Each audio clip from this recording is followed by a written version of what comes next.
muita alegria. Vamos invocar a Santíssima Trindade, né? Em nome do Pai, do Filho e do Espírito Santo. Amém. Eu convido a todos vocês, né, a louvar o nome do Senhor nessa noite, a agradecer a Deus, né, que você possa ir da sua casa, a erguer os seus braços e a louvar a Deus por tudo que Deus é para você, por tudo que o Senhor é na sua vida, né? Senhor, eu quero te louvar e te agradecer, meu Deus, porque tu és maravilhoso, né? Vai dizendo para o Senhor palavras bonitas, vai dizendo para o Senhor como Ele é grande, como o Senhor é poderoso. Poderoso é o nosso Senhor, né? Glorioso, soberano, bondoso, um Deus de misericórdia, um Deus que ama cada um de nós, vai dizendo palavras para o Senhor, vai louvando o nome do Senhor, né? Que você possa mesmo ir falando para o Senhor como Ele é bom, né? Infinita é a misericórdia do Senhor para conosco, maravilhoso é o Senhor. Senhor, nós queremos te louvar e te agradecer, meu Pai, poderoso Deus, santo, santo és o Senhor, né? Nós te louvamos, meu Pai, nós te agradecemos nessa noite, Senhor. Nós te adoramos, Senhor. Obrigada por nós estarmos aqui. Obrigada por este minuto com o Senhor. Obrigado, Senhor. Nós te louvamos, Senhor. Obrigada pelo dom da vida.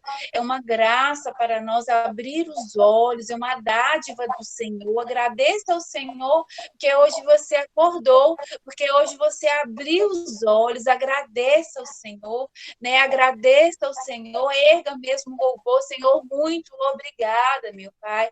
Obrigada, Senhor, porque eu acordei, porque eu abri os olhos, Senhor, porque é permissão do Senhor isso para minha vida, é permissão que eu estivesse aqui nessa noite, o Senhor me convidou a estar aqui. Eu te louvo, Senhor, eu te agradeço, meu Pai. Muito obrigada, Senhor. Obrigada, Senhor, por eu fazer parte, Senhor, do ministério, meu Pai. Obrigada pelo chamado que o Senhor me escolheu.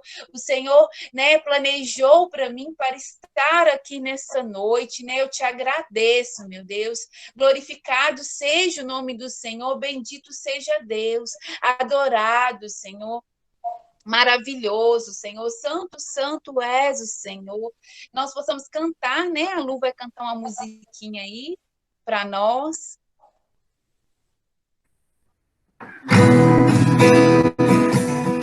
Vamos cantar, cantar a paz do meu Senhor Jesus. Deixa o amor de Deus se torne em nossa vida luz. É tão bom estar aqui, juntos louvando o Senhor, soltando a nossa voz e assim exaltar o Deus de amor. Vamos louvar, louvar a paz do meu Senhor Jesus. Deixar que o amor de Deus se torne em nossa vida. É tão bom estar aqui, juntos louvando ao Senhor, soltar a nossa voz e assim exaltar Deus de amor.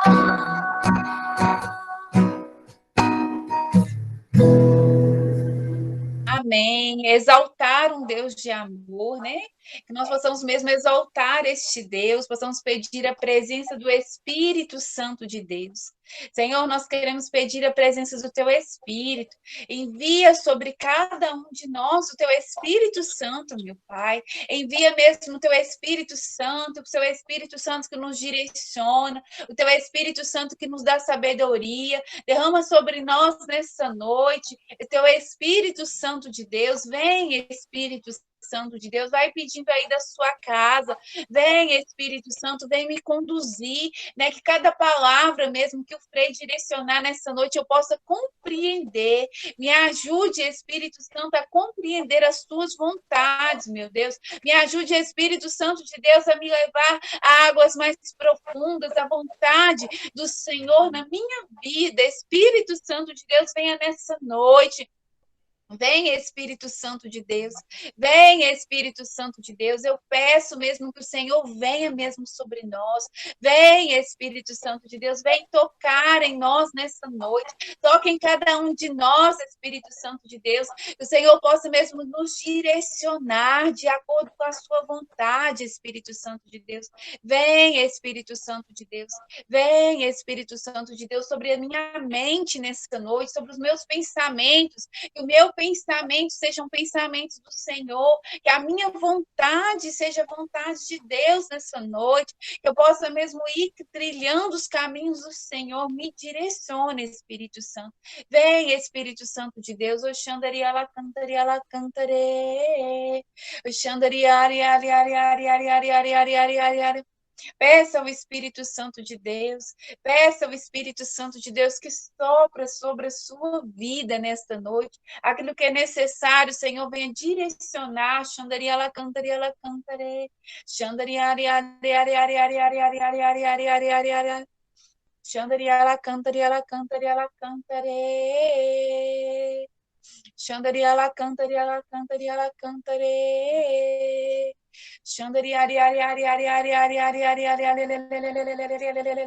Vem, Espírito Santo de Deus.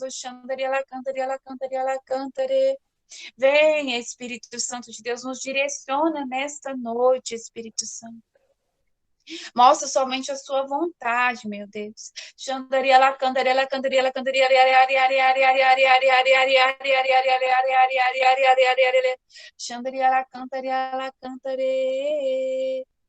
Que nós possamos cantar, né? Pedindo a presença ainda mais do Espírito Santo de Deus.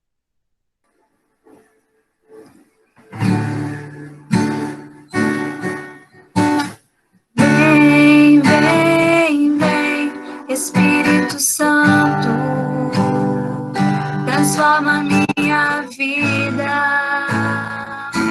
Quero renascer. Vem, Espírito Santo de Deus. Vem, vem, vem, Espírito Santo, transforma minha vida. Quero renascer. Quero abandonar-me em teu amor. Enxergar-me teus rios, Senhor. Derrubar barreiras em meu coração. Quero abandonar-me em teu amor. Enxergar-me nos rios, Senhor. Derrubar as barreiras em meu coração. Vem, vem, vem, Espírito Santo, transforma minha vida. a minha vida. Quero renascer. Vem, vem, vem, Espírito Santo, transforma minha vida. Quero renascer. Quero abandonar-me em teu amor. Enxergar-me em Deus, Senhor. Derrubar as barreiras em meu coração. Quero abandonar-me em teu amor. Enxergar-me nos rios, Senhor. Derrubar as barreiras em meu coração. Amém. Vem, Espírito Santo de Deus, derrubar as barreiras do nosso coração nessa noite. Vem derrubar as barreiras que impedem de entender a graça do Senhor, né? Com essa mesma emoção, com essa unção do Espírito Santo de Deus, né? Que todos nós possamos mesmo entregar a vida do Frei agora, ele que vai ser canal de graça para nós, né? Senhor, nós queremos te entregar a vida do Frei Manuel, ele que vai ser instrumento, né? Ele que é um escolhido do Senhor para nos direcionar ensinar, para nos formar, para falar mesmo aquilo que o Senhor tem para cada um de nós. Que o Espírito Santo de Deus possa iluminar mesmo a mente do Frei, iluminar as nossas mentes para compreender a vontade do Senhor. Tudo isso nós entregamos, né, nas mãos de Nossa Senhora, que ela possa passar à frente da vida do Frei e das nossas vidas. Ave Maria, cheia de graça, o Senhor é convosco. Bendita sois vós entre as mulheres, bendito é o fruto do vosso ventre, Jesus. Santa Maria, Mãe de Deus, rogai por nós, pecadores, agora e na hora de nossa morte. Amém.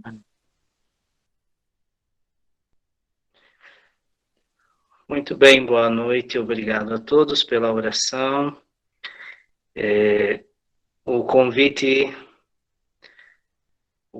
de hoje é para falar a respeito da relação mística com Deus, né? Deus e eu, ou eu e Deus, na nossa relação com Deus. Vocês me ouvem bem? Ou está cortando? Eu não sei como é que está a internet. Sim. Dá para ouvir bem? Meu tá sim. Okay. Sim, Frei. Sim. Muito bem. Então vamos falar um pouquinho sobre essa relação que a gente chama de mística, que é a nossa relação com Deus. Primeiramente vamos entender o que é mística. Quando a gente fala a palavra mística na sua raiz já lembra logo a palavra mistério, né? Deus é mistério. Mistério é aquilo que não pode ser compreendido plenamente pela razão humana. Nós podemos conhecer Deus até um determinado ponto, até onde a nossa razão humana alcança. Mas Deus é muito mais do que a nossa razão humana, Ele é mais do que os nossos pensamentos. Deus é mais do que eu possa falar sobre Ele. Deus é mais do que eu possa experimentar dEle. Deus é sempre mais, né? Deus é sempre maior, infinitamente maior do que nós. Então, por isso, a mística fala também de uma experiência. Então, a mística está dentro desse processo que é uma espécie de nível de expressão da experiência religiosa. É quando eu faço uma experiência de algo religioso, não tem que ser necessariamente de Deus, porque a mística, como ela envolve mistério, ela não envolve simplesmente uma religiosidade cristã, ela pode estar ligada a qualquer outro tipo de religião. Então, existem muitos tipos de místicos, né? A mística significa expressão de uma experiência religiosa, não necessariamente cristã. Mas, dentro dessa experiência, geralmente essa experiência que é religiosa, ela une um mundo religioso e uma experiência de interioridade e de imediatez da pessoa. Ou seja, é uma experiência interior que eu sinto, ou que eu experimento, talvez melhor a experiência do que sentimento. Mas eu experimento ela interiormente, portanto, dentro de mim, e ela é imediata. Essa experiência ela é imediata.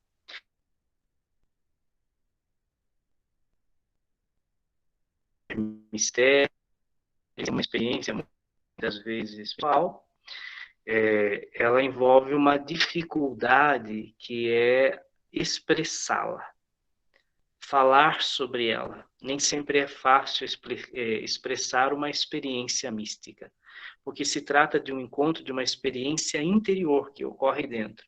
E toda experiência mística, sobretudo quando ela diz respeito à religiosidade e diz respeito a um encontro com Deus, por exemplo, ela costuma ser inefável, porque Deus é inefável. O que significa inefável? Como descrever Deus? É difícil demais descrever Deus, porque Deus é puro espírito, né? Nós ainda não contemplamos Deus da forma como nós vamos contemplar na plenitude. que é muito mais do que ver com esses olhos terrenos, é muito mais do que ouvir, né? Então, a palavra de Deus vai dizer, né? A experiência do céu é algo que os olhos jamais viram, os ouvidos jamais ouviram, né? Então, como descrever essa experiência? Então, a experiência mística, muitas vezes, ela não é fácil de ser descrita. Por isso, por exemplo, a linguagem dos místicos, por exemplo, os místicos, quando vão falar de Deus, eles usam muita comparação, muitas imagens paradoxais, né, à nossa realidade e à nossa linguagem humana. E, sobretudo, os místicos gostam muito de poesia, né? A gente vê, por exemplo, os santos místicos, eles gostam muito de poesia. Santa Teresa, Santa Teresinha, São João da Cruz, Santa Catarina de Sena, os grandes místicos, às vezes, quando eles vão falar das experiências que eles tiveram de Deus, experiências interiores, pessoais, eles usam a poesia, que é um modo de tentar explicar aquilo que é sublime e que muitas vezes a gente não vai encontrar na nossa linguagem humana algo para dizer. É a mesma experiência do povo de Deus na palavra. Quando você lê, por exemplo, as manifestações de Deus no Antigo Testamento, o ser humano, ele coloca com as palavras dele aquilo que ele experimenta de Deus, né? E nem sempre aquilo vai corresponder a uma realidade de Deus, porque o ser humano só consegue expressar com a linguagem que ele conhece, que é humana, né? Então, imagina que, vamos supor, Paulo fez uma experiência de Deus, ele fala, eu fui arrebatado ao sétimo céu, conheço alguém que foi arrebatado ao sétimo céu, né? E como explicar uma realidade divina que os outros ainda não viram, né? Com a nossa linguagem humana. Então é por isso que às vezes a mística tem este quê sempre de mistério, né? De uma experiência profunda interior. Mas ela é também imediata. O que significa isso? Significa que ela não pode ser negada, ela é uma experiência real. E a pessoa que experimentou sabe, né? Porque ela tem dentro dela essa certeza interior. Claro que muitas vezes parte dessas experiências elas vão ter que entrar num processo de discernimento, isso com a ajuda da meditação da palavra, lendo os santos, a ajuda de um diretor espiritual, porque precisa ter discernimento, porque muitas vezes entra muita coisa que é emocional, às vezes é mais emocional da pessoa, coisas psicológicas, às vezes até problemas psiquiátricos, né? Então não é tudo que a gente pode dizer que é uma experiência mística ou uma experiência de Deus. Nisso precisa ter muito discernimento, né? Tudo que diz respeito ao aspecto, ao âmbito religioso, nós nunca podemos caminhar sozinho no âmbito do aspecto da religiosidade, né? Porque a gente precisa sempre desse discernimento do comunitário e, sobretudo, do discernimento da igreja, né, que é iluminada e guiada pelo Espírito Santo, na experiência feita também pelos santos ao longo dos anos, vai nos ajudando a discernir se de fato aquilo foi uma experiência profunda de Deus, ou se pode ter sido um momento, um sentimento, uma emoção, né? É algo como que, quando se trata de relação, de experiência pessoal, nós precisamos sempre de um apoio para não nos perdermos, porque muitas coisas às vezes não perduram na nossa vida de espiritualidade, né? E quando a gente tem um discernimento sério, geralmente uma experiência profunda de Deus, e sobretudo quando se trata de experiência mística, ela tende a operar uma transformação verdadeira na vida da pessoa. Por isso, discernimento. Algumas pessoas, por exemplo, que têm experiências profundas no campo da mística, da oração, da espiritualidade, muitas vezes eles são acompanhados por teólogos, né? A igreja, às vezes, manda alguém acompanhar, alguém de autoridade acompanhar, porque nisso também, às vezes, existe pode haver muito engano, tanto no campo psicológico, psiquiátrico, emocional, mas como também pode haver muita coisa do inimigo, né, que influencia também aí. Por isso, essas experiências geralmente tendem a nos transformar para o melhor, e também quando essa experiência é verdadeira, ela tende a ser duradoura. No nosso processo de experiência e de busca com Deus, às vezes vale sempre aquela... Tem uma história do cachorro, né, que à noite viu uma lebre, né, e ele começa a latir e correr atrás dessa lebre, porque ele viu a lebre. Então ele sai correndo atrás dela.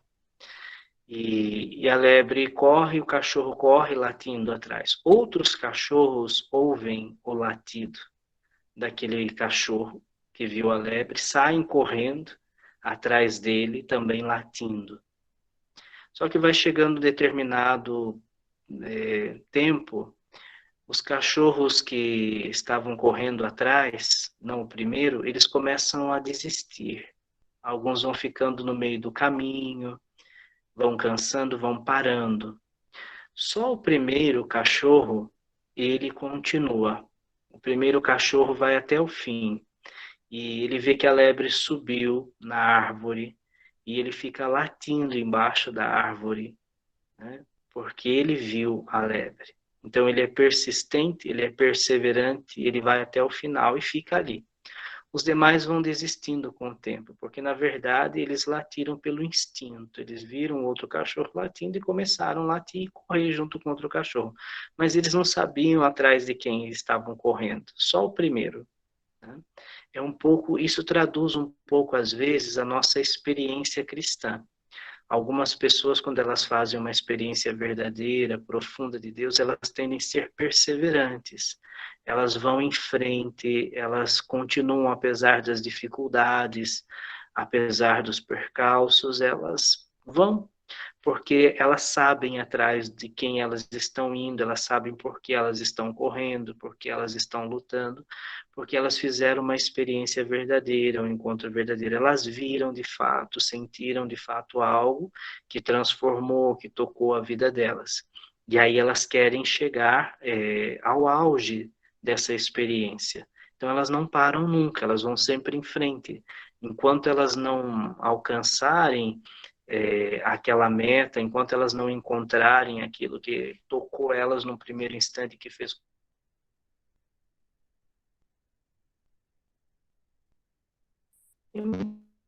às vezes aqueles que vão pelo dos outros, né? Porque acha bonito, porque é modismo, porque num primeiro momento tem alguma coisa ou outra ali que é agradável, mas depois não conseguem perseverar, não conseguem se manter, né, na fidelidade, porque no fundo não fizeram ainda essa experiência profunda primeira. Então essa experiência mística, muitas vezes, ela deve ser sempre uma experiência pessoal. A comunidade é importante, ela nos ajuda a fazer essa experiência, contudo, a gente precisa ter um encontro pessoal. Na visita de Bento XVI ao Brasil, quando ele veio para abrir o CELAM, a Conferência Latino-Americana Episcopal, ele dizia, né, que depois nasceu o documento de Aparecida, que é muito importante. Lá no documento de Aparecida, Bento XVI, no seu discurso inaugural, tinha dito: não se começa a ser cristão a partir de uma decisão ética, a partir de uma moral, né? A partir de uma doutrina, mas se começa a ser cristão a partir de um encontro pessoal com alguém que muda a minha vida. Esse alguém é Jesus Cristo. É assim que a gente deve começar a ser cristão. Quando uma pessoa começa a ser cristão porque começou a conhecer a doutrina, ela não vai conseguir perseverar, porque a doutrina é aliança, né? E como é que você assume aliança com um desconhecido? É por isso que é tão importante hoje, a igreja precisa se preocupar, e tem se preocupado, e tem nos incentivado, impulsionados a uma nova evangelização ou uma reevangelização. O que significa isso? Evangelização vem de evangelho, significa boa nova, ou seja, significa anunciar de novo Jesus Cristo, anunciar a novidade que é Jesus para a vida das pessoas, aquele que realmente pode transformar o mundo, que pode transformar o ser humano. Isso só é possível a partir de um encontro pessoal. Então, nós precisamos anunciar novamente Jesus. Então, quando a gente vê, por exemplo, hoje muitos grupos preocupados em transmitir doutrina, ensinar preceitos morais para as pessoas, tudo isso é importante. Mas se a pessoa não conhecer Jesus, vai ser em vão. Porque quando começar a enfrentar as dificuldades, quando vier os problemas que é próprio do cristianismo, como por exemplo a cruz, né? Quando começar a se apresentar a cruz na vida da pessoa, ela vai desistir. Porque no fundo, ela não sabe por que e por quem ela está carregando aquela cruz. Por que eu devo suportar isso? Como que eu vou enfrentar isso? Por que eu estou passando por isso ou por aquilo? Quando uma pessoa conhece Jesus, ela sabe, ela consegue orientar a vida dela a partir da experiência de Jesus Cristo, a partir do Evangelho. Então, a mística diz respeito a essa experiência com Deus, essa experiência religiosa particular. É sempre uma experiência que envolve 4 palavras. É uma experiência que envolve unidade, porque eu me uno a Deus, eu sou chamado a me unir com Deus, o meu Criador. É também uma experiência de comunhão, porque eu passo a ser um com Ele, a viver uma vida de comunhão com esse Deus. É uma vida de presença. Portanto, eu sei que eu estou presente a alguém e que este alguém é presente a mim. E este alguém transforma a minha vida. Então, unidade, comunhão, presença e transformação é o que gera uma experiência mística, né? Bom, também é importante pensar que nem sempre nessa experiência mística é fácil uma reflexão, não se trata de uma reflexão, ou seja, não é um pensar sobre Deus, eu quero refletir sobre Deus e pensar Deus. Não é simplesmente conceitualização, eu abrir um livro e buscar conceitos de Deus, conceitos sobre a vida cristã, sobre a fé, sobre a religiosidade, é muito mais do que isso, a experiência mística, né? É mais do que uma racionalização, ou seja, um pensar sobre. Ficar raciocinando, pensando, estudando, é mais do que isso, né? Mas é um dado, de fato, uma realidade vivida. Então, é algo que toca a vida, não é algo simplesmente etéreo. Tem muitas pessoas que falam de Deus a partir daquilo que estudaram, que conhecem, que leram nos livros, mas isso não é a mesma coisa. É diferente quando a pessoa conhece Deus, quando ela tem uma vida de relação com Deus, ela fala com Deus o tempo todo, ela sente que Deus está presente com ela o tempo todo. Mesmo nos momentos de dificuldade, ela não se sente abandonada por Deus, ela sabe que de alguma forma Deus está com ela, na dor e no sofrimento. Então é mais do que um simples saber sobre Deus ou saber Deus, é um experimentar, de fato, a presença desse Deus e se estar unido a esse Deus. Essa é uma experiência que todos nós precisamos buscar. Todos nós precisamos buscar. Depois, quando a gente for falar um pouquinho aqui sobre o que é essa relação Deus e eu e Deus, a gente vai ver como é que a gente deve buscar, como é que a gente faz essa experiência. Há um sentido também de indeterminação, né, e de inefabilidade da experiência mística. É muito difícil determinar, isso aqui foi uma experiência mística, isso aqui não foi uma experiência mística. Existe um sentido um pouco de indeterminação. Como eu disse, ela é um processo longo, às vezes vai depender de um grande processo de discernimento, né? A inefabilidade que é difícil às vezes expressar. Imagina uma pessoa que tem um encontro pessoal, a própria palavra já está dizendo pessoal, como é que você vai transmitir isso para os outros, né? A única forma que as pessoas vão perceber é através da sua vida, da transformação que está tendo a sua vida. O seu testemunho de vida vai dizer para as pessoas: nossa, essa pessoa mudou tanto. De fato, essa pessoa hoje é um ser diferente. A gente sente nela aspectos daquela presença de Deus na pessoa, né? Então, isso às vezes fala mais fundo. Então, é um processo. Nem sempre é fácil falar e dizer com palavras, explicar o que seja essa experiência. Então, por isso também, às vezes, a gente vai encontrar alguns problemas aí na linguagem dos místicos, né? Nos livros, nos escritos, porque se trata de uma experiência, então, muito pessoal. E quando a gente fala de experiência pessoal, a gente tem que levar em conta a nossa vida. Quem não sabe ler a própria vida, fica muito difícil de entender o que é uma experiência pessoal com Deus. Porque, veja, cada um de nós temos a nossa vida. Cada um de nós temos uma história de vida. E a gente tem que permitir que Deus nos encontre aí, na nossa história de vida. Então, somente relendo a nossa história profundamente, desde o início, né, no máximo que a gente pode, aí, que a gente tem lembrança dela, enquanto racionalidade, né, talvez a gente tenha muitas memórias afetivas guardadas, e também dentro do aspecto familiar, daquilo que nossos pais nos contaram, do que aconteceu conosco na nossa infância, que coisas que às vezes nós não lembramos. Mas quando a gente começa a fazer uma leitura séria da nossa vida, a gente vai procurando, através dela, encontrar o sentido dela, o sentido da minha vida, o sentido da história, da minha história. E é ali que Jesus quer vir encontrar-se conosco na nossa história. Então, um encontro pessoal com Deus requer uma boa leitura da sua história de vida. Eu costumo acompanhar, hoje eu acompanho lá em Brasília. Em Brasília eu acompanho algumas religiosas, né, em direção espiritual, são formandas, né, tem também os meus formandos, mas tem as formandas das irmãs salesianas, que eu acompanho na direção espiritual como confessor, tem as irmãs pias operárias, as monjas carmelitas.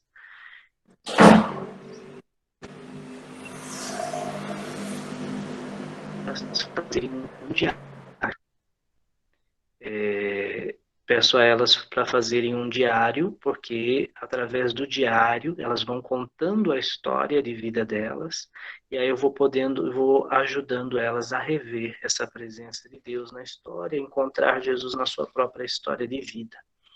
Então é importante essa releitura histórica, um diário, né, onde a gente relembra coisas, conta coisas, né? As experiências de retiros que a gente faz. É o que a gente chamaria hoje de uma biografia, uma autobiografia. Alguns santos são, né, especialistas nisso. Santa Teresa de Jesus tem o livro da vida, sua autobiografia. Santa Teresinha do Menino Jesus, História de uma Alma, é a sua autobiografia. Santo Agostinho tem o livro das Confissões, é a sua autobiografia. Aliás, Santo Agostinho foi o primeiro santo a escrever sobre si mesmo. O livro das Confissões, de Santo Agostinho, é a primeira autobiografia de um santo. Até Santo Agostinho, nunca ninguém tinha escrito sobre si. A gente conhecia os santos antes de Agostinho pelo que os outros santos contavam deles. Então, alguém que conheceu, por exemplo, Antão, que era o pai, o monge do deserto, contou sobre a vida dele, como é que se deu a vida dele. Atanásio contou a vida dele. Orígenes contou a vida de alguns outros santos. E depois vem Agostinho, e ele mesmo começa a escrever e contar a sua história de vida, que é o livro das Confissões.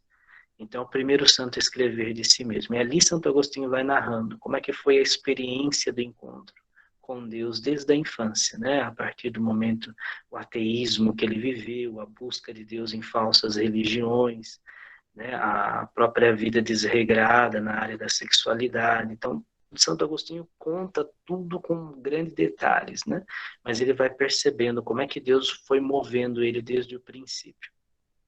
Então, a experiência pessoal, né, precisa desse dado importante que a gente ter coragem de reler a nossa história, reler a nossa vida, sem medo, né? Revisitar, às vezes, alguns momentos de dor do passado, à luz da fé. Né? Eu já não volto lá na minha história para tocar momentos de dor sozinho, mas acompanhado pelo olhar divino. A gente vê isso naquela poesia belíssima que também se tornou música, né? Quando Santo Agostinho diz: entrei no meu íntimo, né? E não entrei sozinho, entrei guiado por ti. Entrei e vi com os olhos do coração a luz imutável, forte e brilhante, né? Quem conhece esta verdade conhece a luz. Então, hoje Santo Agostinho entra dentro de si, ele se revisita na sua história, no seu coração, mas entra acompanhado com o olhar da fé, com a ajuda do próprio Cristo, né? Com este auxílio. E aí ele pode tocar aspectos mesmo doloridos da sua vida e da sua história e perceber que de alguma forma Deus estava ali presente e conduzindo a vida dele até chegar aonde ele chegou, que é a conversão, a sua vida de santidade, a transformação, né? E então, portanto, é muito importante para a gente pensar nessa questão da história pessoal como encontro, também lugar do encontro com Deus. Depois eu gostaria de abordar um pouquinho com vocês agora a questão dos traços de um místico cristão. Quem é o místico cristão? Uma pessoa que é mística cristã, né? Então, é importante saber que o místico cristão, como eu disse, é aquele que tem experiência de religiosidade, experiência de uma relação com Deus, de comunhão, de unidade, de presença. Então, para ser místico, não precisa ter aqueles aspectos exteriores que às vezes Deus permite na vida de um místico, como, por exemplo, o êxtase, né? Deus usar a pessoa como instrumento para realizar algum milagre, arrobamentos, né? Levitações. Muitas pessoas pensam que místico é essas realidades, mas são realidades exteriores, são consequências dessa relação, dessa comunhão, dessa presença de Deus na vida da pessoa. Mas não são necessariamente para ser místico, não é que tenha que ter essas realidades, não. Isso são consequências, são coisas secundárias, não é o essencial. Então, primeiramente, vamos ver alguns traços do que é um místico cristão. E a partir daí a gente vai ver como é que deve se dar a nossa relação, eu e Deus, a partir dessa relação mística, que é o ponto do processo de formação de vocês. Primeira coisa, o místico dentro do cristianismo, eu estou falando agora do místico dentro do cristianismo. Você pode encontrar místico no budismo, você pode encontrar místico nos muçulmanos, homens místicos, homens que têm experiências de religiosidade, né? Mas agora eu vou falar do místico cristão, dentro do cristianismo, que é o que nos interessa. O místico cristão, primeira coisa, ele é um crente cristão. Um crente cristão, portanto, alguém que crê, alguém que tem fé. E esse crente cristão, toda a vida dele é baseada e orientada na economia salvífica histórica de Jesus Cristo. Então, um místico cristão, a vida dele é orientada a partir da vida de Jesus, da história de Jesus. Então, isso envolve tanto o Antigo como o Novo Testamento, porque a gente sabe que o Antigo é uma prefiguração, uma preparação para a manifestação de Cristo. Então, isso significa que o crente cristão ele se deixa orientar na sua vida pela palavra inspirada, que é a Sagrada Escritura. Então, um verdadeiro cristão, um verdadeiro místico cristão, a vida dele é orientada pela Sagrada Escritura. Outro aspecto é que sua vida também é orientada por uma vida sacramental, ou seja, na vivência dos sacramentos. E isso significa que ele tem nos sacramentos os lugares essenciais do encontro com Cristo. A gente sabe que Cristo está presente na palavra, sabemos que Cristo está presente na Eucaristia, e que Cristo se faz presente em cada um dos sacramentos, né? Em todos os sacramentos. Portanto, um místico cristão tem vida sacramental. Um verdadeiro crente cristão tem que ter vida sacramental. Esse negócio de eu sou cristão e não tenho vida de oração, eu sou cristão e não frequento os sacramentos, como, por exemplo, a confissão, a reconciliação. Eu sou cristão, mas eu não frequento missa, onde se dá a presença real de Jesus na Eucaristia. Isso é furada. O verdadeiro crente cristão tem vida sacramental e tem vida comunitária. A vida sacramental se dá dentro de uma comunidade de fé. A igreja é uma comunidade de fé. É a igreja que me revela Jesus Cristo. A igreja me ensina quem é Jesus, me põe em contato com Jesus através dos sacramentos. Então, eu preciso ter uma vida de comunhão sacramental dentro de uma comunidade de fé. Esse negócio de querer também ser cristão fora da igreja também não dá certo. O cristão tem que estar inserido numa comunidade de fé, mesmo porque ele foi gerado no batismo dentro de uma comunidade de fé. Quando nós somos batizados, nossa família pede para a igreja que nos batize. E a igreja é a garantia de que fomos batizados, de que somos filhos de Deus. Fomos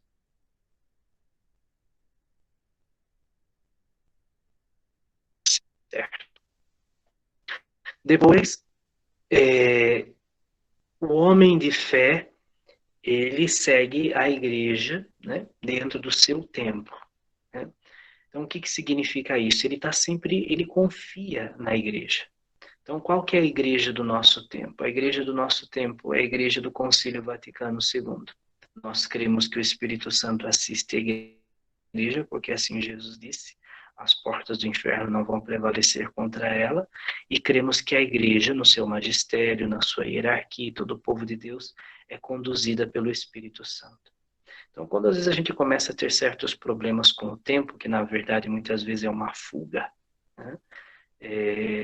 E aí a gente começa, por exemplo, a questionar a igreja, ou certas posturas da igreja, como muitos, por exemplo, hoje são tradicionalistas, que querem negar o Concílio Vaticano II, né?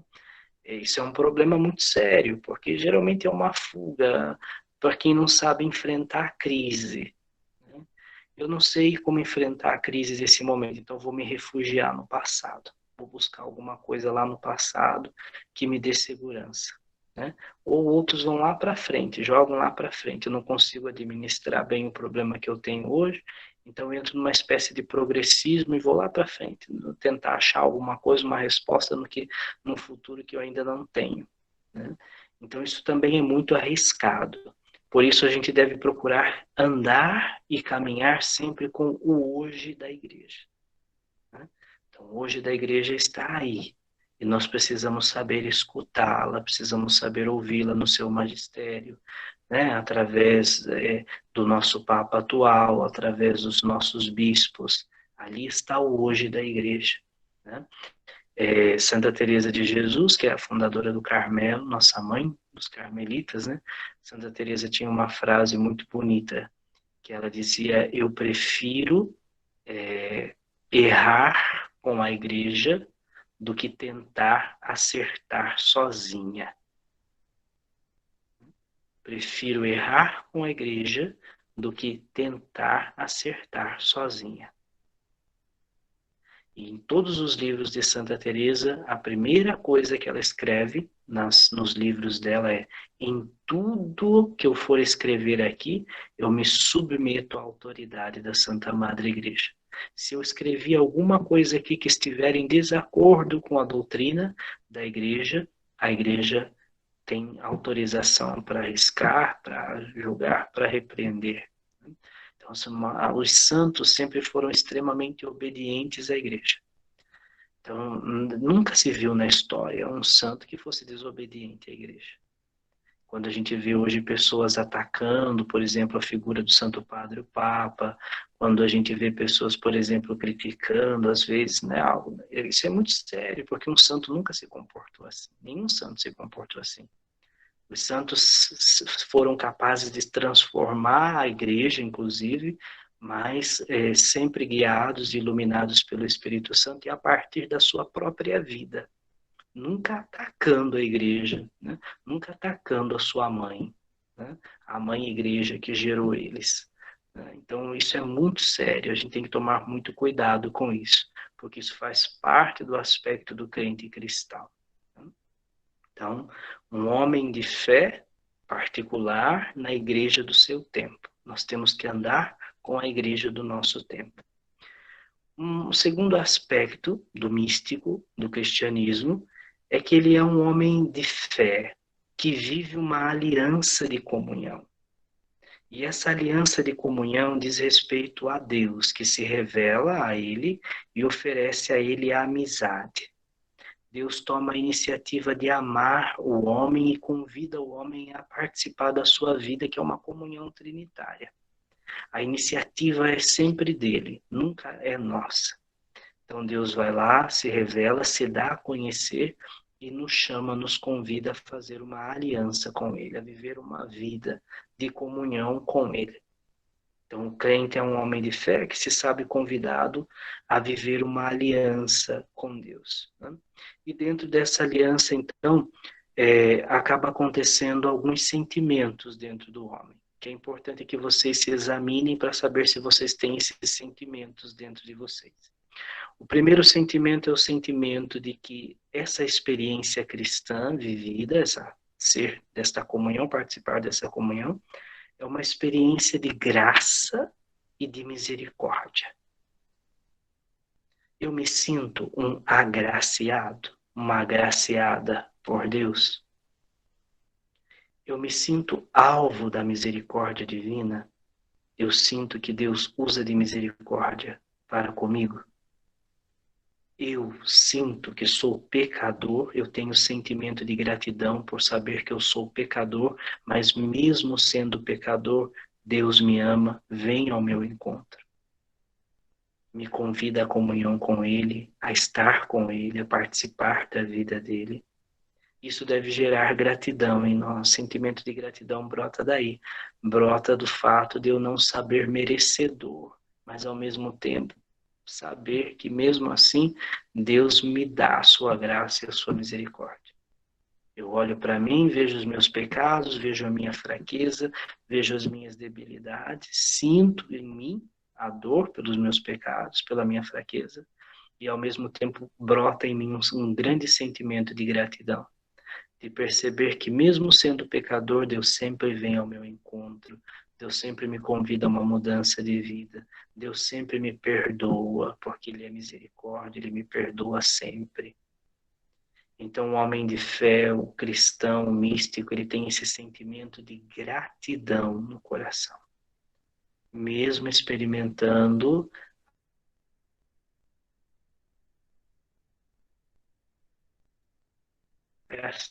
a vida divina.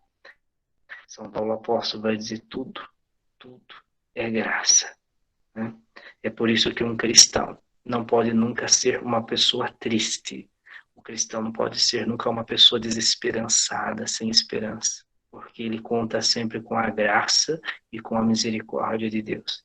E mesmo quando ele olha para si e se entristece pelo seu pecado, ele deve se alegrar por saber que Deus é muito maior do que o pecado dele. Então, um outro sentimento que deve estar presente em nós é uma necessidade de renovação e perdão. Eu sinto necessidade de que eu preciso ser sempre renovado, de que eu preciso sempre experimentar algo novo na minha vida e de que eu preciso ser perdoado. Eu tenho esse sentimento em mim, tenho necessidade de vida nova, de renovação. Outro sentimento, o desejo de ter oração. Desejo de falar, de me relacionar com Deus. é algo que precisa também estar presente no meu coração. E fazer um pedido muitas vezes de esperança, um pedido muitas vezes que tem que ser cheio de confiança em Deus.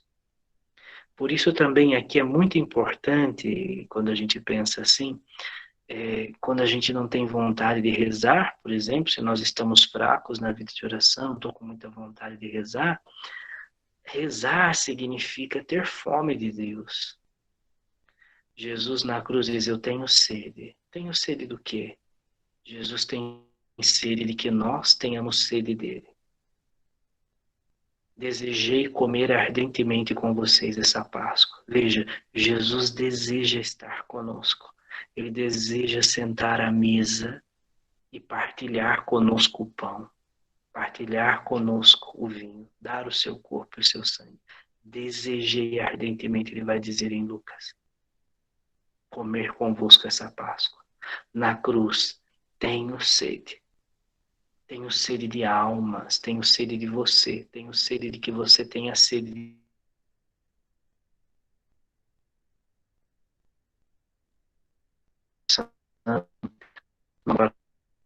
com Deus, devemos dobrar os nossos joelhos e pedir isso. Senhor, desperta em mim a fome e a sede. Que eu tenha fome de você, que eu tenha sede de você. Desperta em mim fome e sede de você. Nós deveríamos pedir todos os dias ao Espírito Santo de Deus.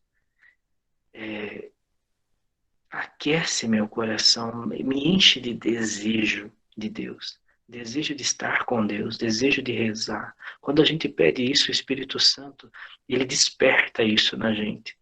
Lembre-se, Jesus disse, eu vou para o Pai, mas eu não deixo vocês órfãos. Eu dou um paráclito que vai ensinar, que vai recordar, que vai corrigir. Esse paráclito, Jesus diz assim, qual é o pai que pedindo um pão para o seu filho, o pai lhe dá uma pedra? Muito mais o meu pai vai dar o Espírito Santo a quem pedir. Então eu preciso pedir todos os dias, Espírito Santo, desperta em mim fome. Fome de Deus. Desperta em mim sede. Sede de Deus. Desperta em mim uma fome de rezar, de dobrar meu joelho, de ser adorador, de ser um leitor da palavra.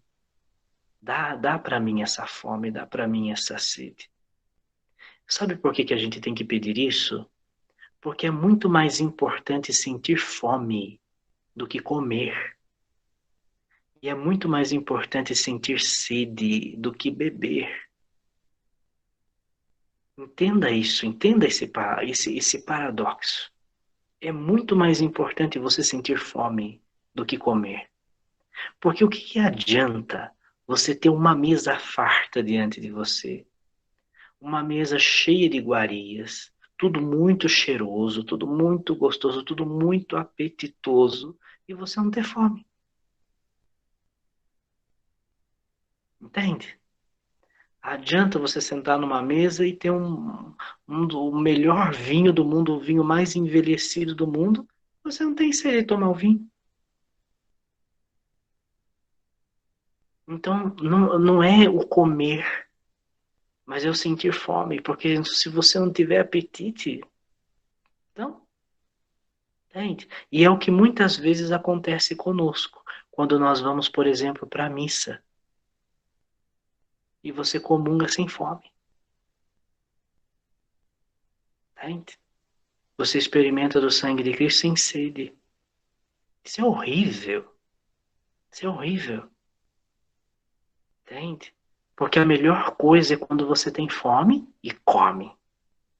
A melhor coisa é quando você tem sede e bebe a água. Por que beber água sem ter sede? E a gente às vezes precisa beber água mesmo não tendo sede, porque a gente sabe que isso é questão de saúde. Mas a gente sabe a dificuldade que é beber água sem ter sede. E como é horrível comer sem ter apetite. Então, às vezes, a gente, por exemplo, na igreja é muito sábia. Por exemplo, quando a igreja recomenda o jejum eucarístico, que é coisa que quase ninguém mais lembra do que significa isso, mas o jejum eucarístico é a gente ficar 1 hora sem fazer refeição antes da Eucaristia. Não é antes da missa, é antes da Eucaristia. Então, se, por exemplo, a missa na sua paróquia começa às 19 horas, você calcula mais ou menos que a comunhão vai ser umas 10 para as 8 da noite, né? Então, às 19h50, mais ou menos. Então, quer dizer que a partir das 18h50 eu não como nada. Entende? É 1 hora antes da comunhão, não é antes da missa, antes da comunhão. Para que serve o jejum eucarístico? Para que você não vá para a igreja saciado, mas para que você se sacie da Eucaristia. Então você comeu, você se empanturrou, você mascou chiclete na porta da igreja, você comeu pipoca, você comeu um doce, você tomou um refrigerante, e quando chega na hora da comunhão, o que você sente da comunhão? Primeiro que você está saciado, você está de barriga cheia.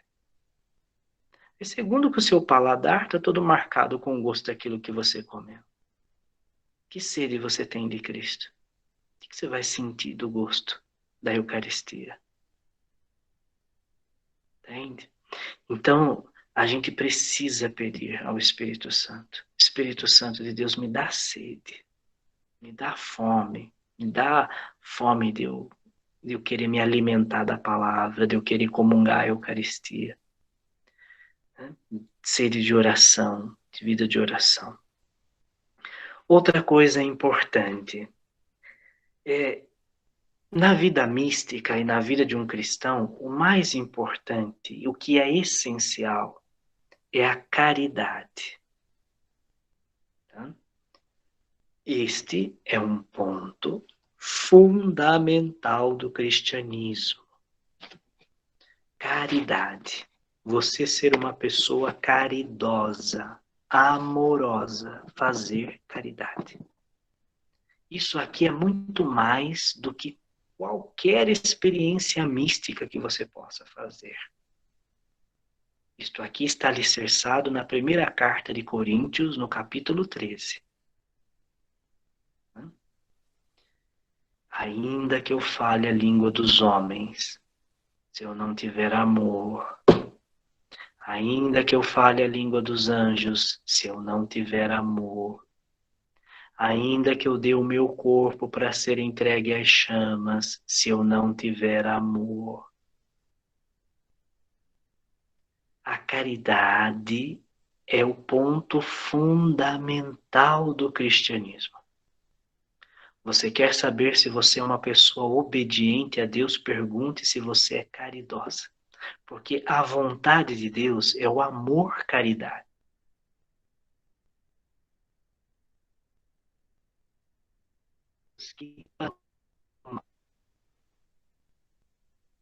Portanto, no dia em que você morrer, como diz São João da Cruz, no final do dia, no entardecer do dia, você será julgado, julgada pelo amor. Esse é o ponto fundamental do cristianismo.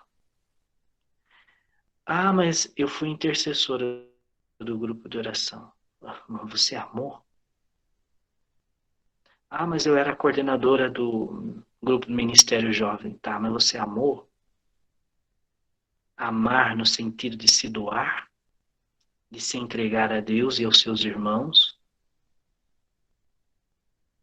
Ah, mas eu rezava o terço todo dia. Tá, mas você amou? Porque tem muita gente que reza o terço e não ama. Ah, mas eu era de comunhão diária. Tá, mas você amou? Entende? Esse é o ponto essencial do cristianismo. Olha o que São Paulo apóstolo está dizendo. Ainda que eu dê o meu corpo para ser queimado em chama, se eu não tiver amor, eu não sou nada. Ele está falando do martírio. O mártir, se ele não ama, o martírio dele é em vão. Entende? Eu preciso amar. Ah, mas eu dei minha vida por Jesus. Sim, mas você nunca fez uma caridade, você nunca olhou para o outro com amor, sem julgá-lo, sem condená-lo. Você nunca estendeu a mão para alguém que estava precisando de você. Você nunca deu parte do seu tempo, tirou um momento do seu tempo. E muitas vezes, a caridade, o amor, deve começar dentro da nossa casa. E tem gente que não tem amor com o próprio pai, com a própria mãe, e vai para a igreja rezar. E orar em línguas. E vai para a igreja e ora, levanta os braços para cima e reza o terço, ensina a palavra de Deus para os outros, mas em casa não é capaz de respeitar seu próprio pai e sua própria mãe. Não é capaz de amar seus irmãos. Então, esta fé é vã. Você está vivendo numa mentira. Jesus Cristo é o caminho, a verdade e a vida. É bom você começar a viver a verdade que é Jesus Cristo. A nossa vida não pode ser uma mentira. Eu tenho que começar a amar, sobretudo, aqueles que estão mais próximos de mim e que às vezes são os mais exigentes e mais difíceis. Porque eu os conheço, sei da fragilidade, sei da debilidade deles, sei da fraqueza deles. E aí se torna muito mais difícil amar, porque, claro, é fácil amar alguém lá no grupo de oração que eu encontro com ela uma vez por semana. É fácil amar alguém que eu encontro num retiro, na casa de retiro, uma vez por ano. Isso é fácil amar. Sorrir para essa pessoa, né? Mas amar aquele com quem eu acordo todo dia, vou dormir todo dia.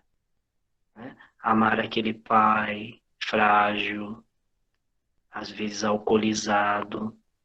Amar aquela mãe, às vezes enferma, aquela mãe, às vezes impaciente. Amar aquele irmão que pega no meu pé.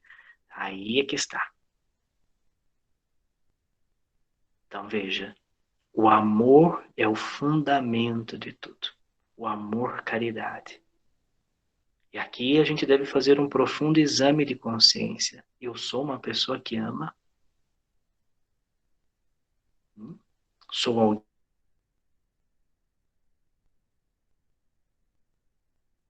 alguém, né? Tem até que canta, né?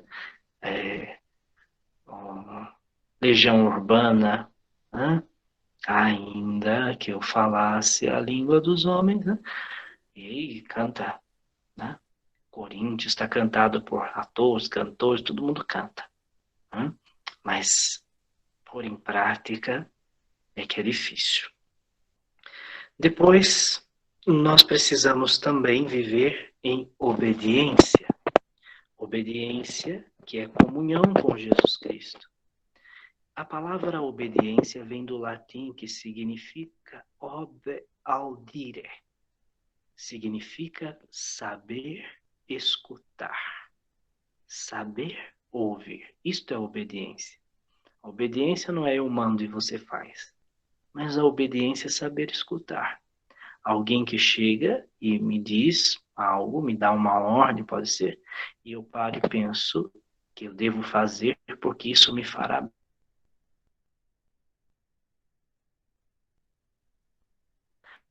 A obediência é o seguinte, a confiança de que aquilo que Deus está me pedindo, ou aquilo que Deus está me mandando, é porque Ele quer o meu bem.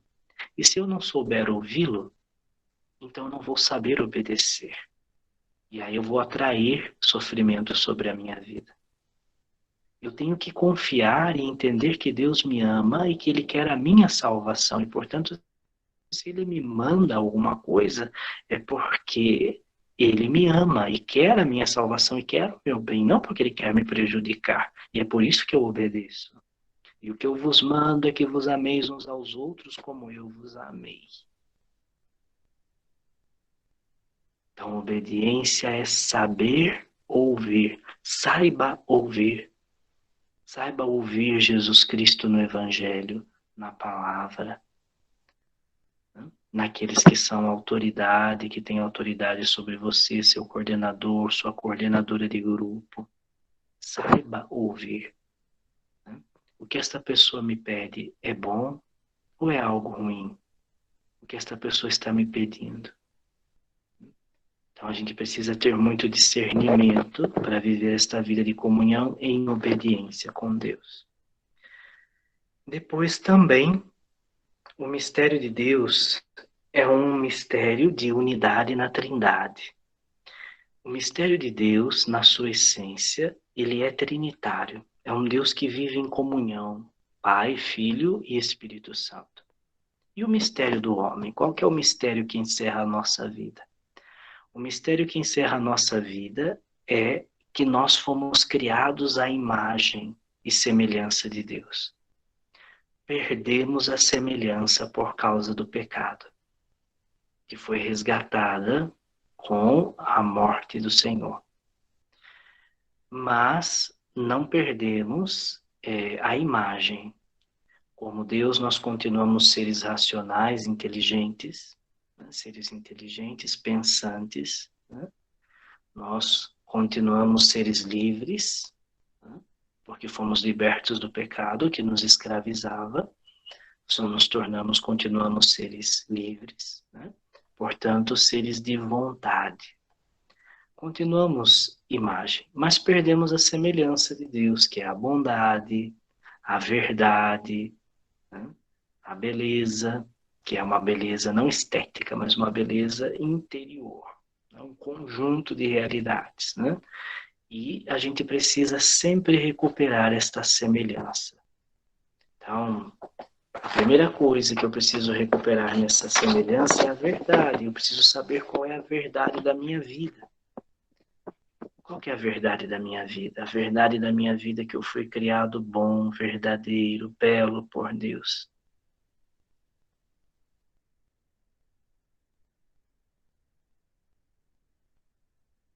Deus, e portanto, preciso ir como imagem e semelhança de Deus.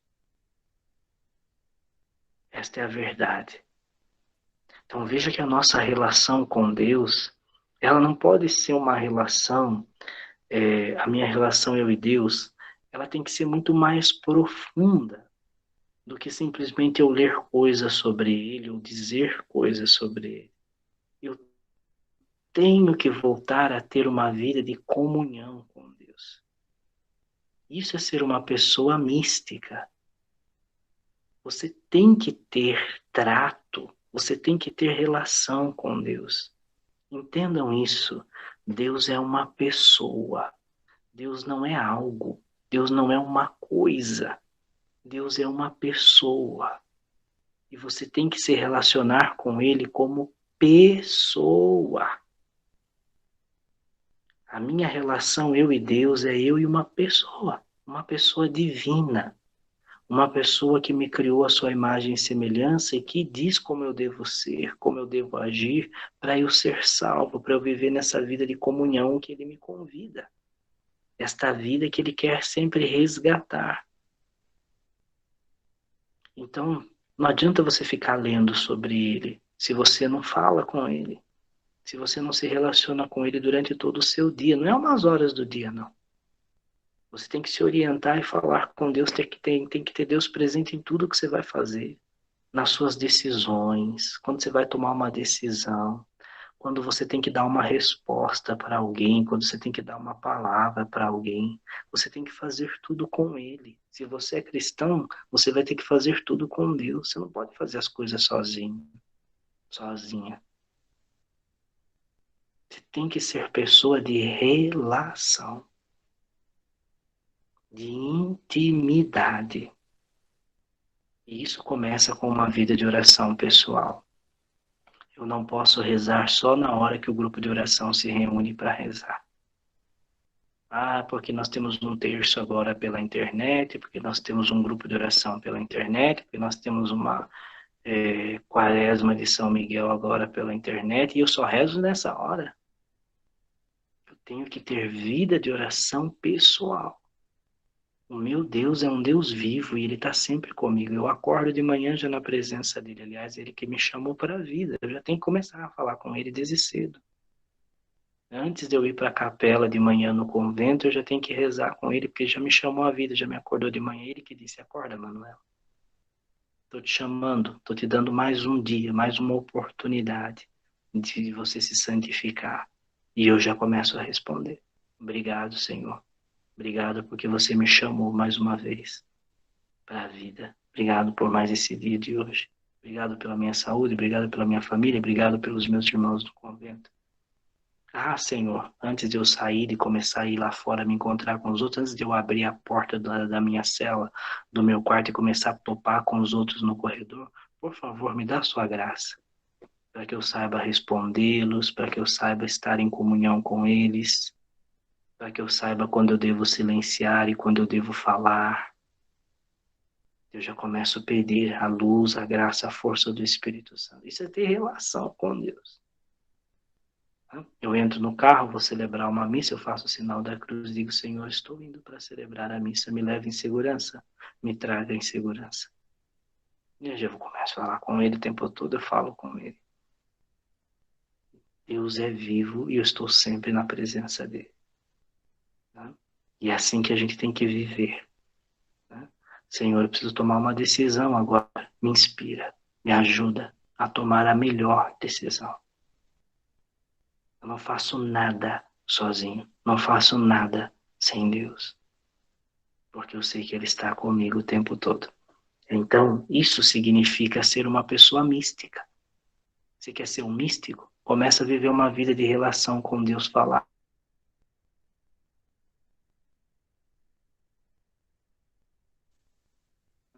Vai ser uma pessoa que se deixa guiar o tempo todo por Deus. Muito bem. O último aspecto que eu gostaria de tratar com vocês é a questão da mística esponsal. O que significa a mística esponsal? Se vocês pegarem a Bíblia, vocês vão perceber no Antigo Testamento que Deus, quando vai falar da relação dele conosco, ele usa muito a imagem do matrimônio. Deus é o esposo e o povo de Israel é a esposa.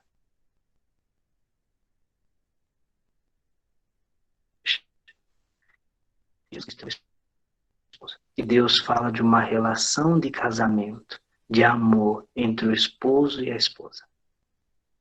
Portanto, a mística também tem uma relação esponsal, que simboliza a aliança. Nós devemos fazer uma aliança de comunhão com Deus. E numa aliança, a gente também tem compromissos. Quando um homem se casa com uma mulher, os dois têm que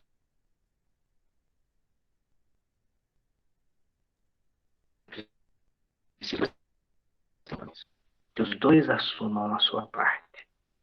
Você já viu uma aliança onde só um cumpre? Onde só um faz uma coisa? Isso não é aliança. Então precisa haver um acordo entre os dois lados. Deus nos propõe uma aliança. Ele cuida de nós. Ele vela por nós. Ele nos salva. Ele nos protege. E nós obedecemos aquilo que Deus nos ensina como caminho de salvação. Deus quer a minha salvação e Ele me propõe casamento. E eu aceito e faço tudo o que Ele pede porque o que Ele me propõe é salvação. Então isso é uma aliança de vida. Isso é uma relação esponsal. Portanto, a simbologia que está aqui por trás da Sagrada Escritura é uma simbologia nupcial em que a expressão da minha relação com Deus é de amor esponsal, de compromisso amoroso. Por isso, a comunhão do homem com Deus ela é contemplada como uma comunhão do esposo com a esposa. E é uma comunhão de disponibilidade, os dois têm que estar disponíveis. Você já reparou, já viu um casal onde um não é disponível para o outro? Onde não tem entrega total? É onde o casamento começa a morrer. Um só se entrega, o outro não se entrega. Um se doa, o outro não se doa. Um é fiel, o outro é infiel. Então, numa relação simbólica, nupcial, né, ela se expressa através de uma disponibilidade e de uma entrega total. Os dois se entregam na relação. Agora veja, Deus se dá de todo, Ele se entrega a nós, Ele vem e morre por nós, Ele se entrega totalmente por nós na cruz.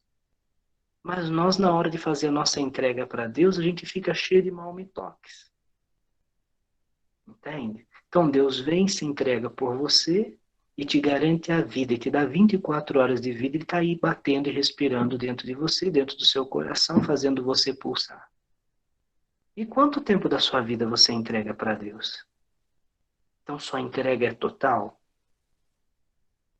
Deus está sempre disponível para você. Você levanta e olha para você e diz, Senhor, o Senhor está ali. Sempre esteve aqui. Mas você estava. Eis a questão.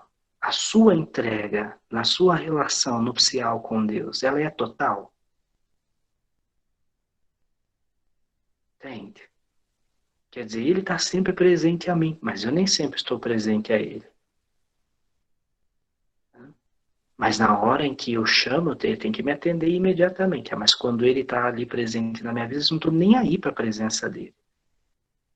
Então essa entrega tem que ser total e tem que ser disponível. Tal qual ele é disponível para mim, eu tenho que estar sempre disponível para ele. E nisso deve haver uma resposta de amor livre, na qual eu correspondo à iniciativa de um amor soberano. O amor deve ser uma resposta livre. Alguém me chama a amar, alguém me convida a viver uma aliança com ele, e eu livremente respondo a esse chamado de amor, nesta iniciativa que Deus tem para comigo. Agora veja, Deus, ele mesmo dá as condições da gente responder essa aliança que ele faz com a gente. Isso é maravilhoso em Deus, né?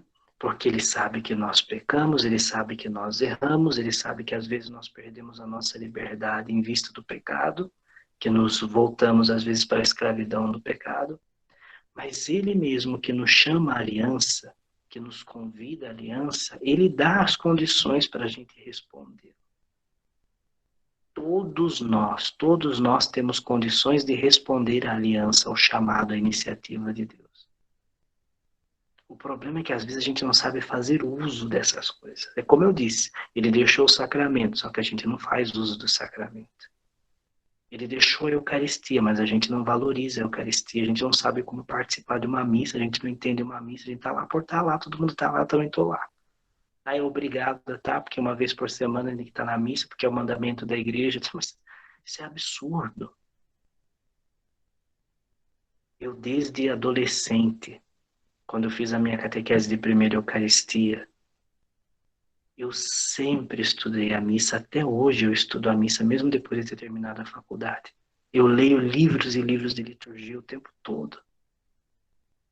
Só Bento XVI, na Alemanha, escreveu mais de 20 livros sobre liturgia. Entende? Eu leio sobre a Santa Missa o tempo todo. Raramente tem um ano que eu não leia sobre a Santa Missa. Um livro diferente sobre a Santa Missa ou sobre a Eucaristia. Porque eu preciso me alimentar disso. Eu preciso cada vez mais crer nessa presença real de Deus na Eucaristia. Entende? Então, a gente precisa, veja, Deus dar condições, eu preciso correr atrás dessas condições. Deus deu para nós a vida dos santos, são muitos e muitos santos, com muitos e muitos ensinamentos. Ele dá condições, mas eu vou atrás. Eu aprofundo a minha fé. Ela está aí. A igreja tem um calhamaço. Qual é a igreja que tem isso? Nenhuma outra igreja tem isso, gente. Nenhuma outra igreja, se é que a gente possa chamar de igreja, mas nenhuma outra igreja tem a biblioteca que a Igreja Católica tem. Não tem a experiência de santos e santas como a igreja tem, tanto ensinamento, tantos concílios, tantos escritos. Nós temos condições. Deus nos deu capacidade de correr atrás e de estudar, mas a gente quer. A gente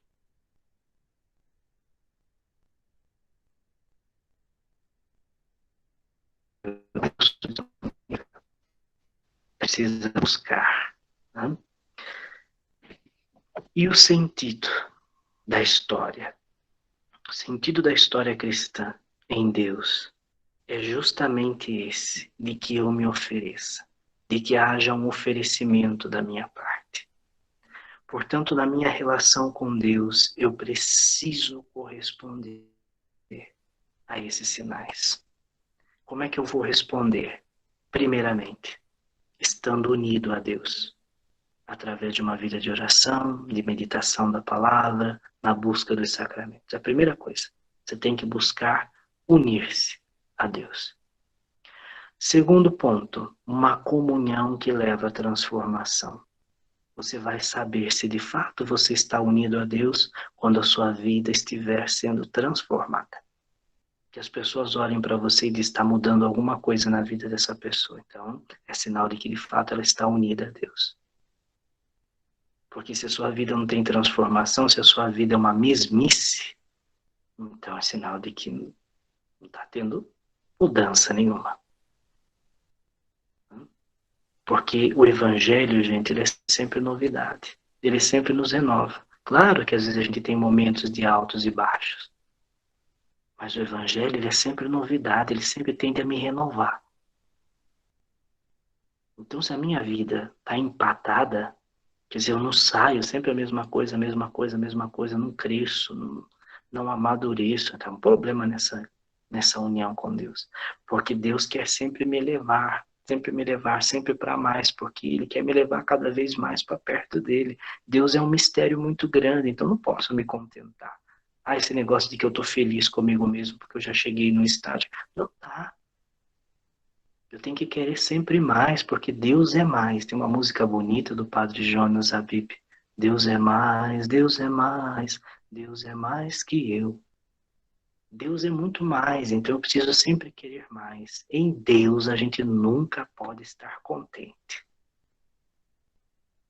Com Deus eu nunca me dou por satisfeito, porque Ele é um mistério muito grande, eu tenho condições de ir sempre mais longe. Então buscar uma comunhão que gere transformação. Depois, não me esquecer que é uma presença que convida. Deus é uma presença que me convida o tempo todo. Me convida a sair de mim, ir ao encontro dos demais. Me convida a estar com Ele na oração. Me convida a ouvir, a escutar, a meditar, a rezar a sua palavra. Deus é uma presença que convida. Convida eu a fazer parte da vida dEle. Me convida a fazer parte das núpcias com Ele, fazer comunhão, aliança com Ele. Deus é uma presença que convida. Isso é muito importante. Convida, não obriga. Você vai ter que responder livremente. Deus sempre propõe.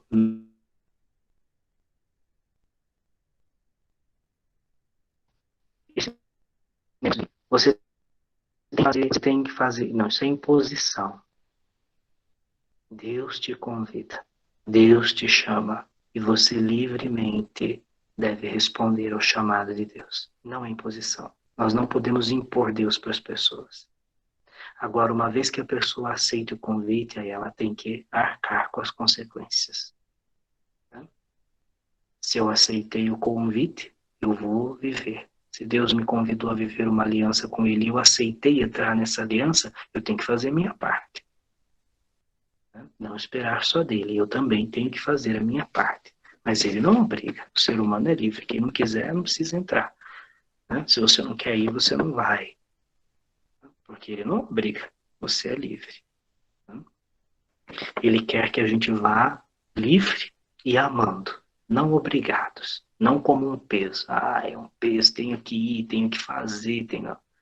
Não, Ele quer que você vá livremente e amando, porque você se sente amado, porque você experimenta o amor dele, porque você quer cada vez mais experimentar, crescer no conhecimento desse amor dele por você.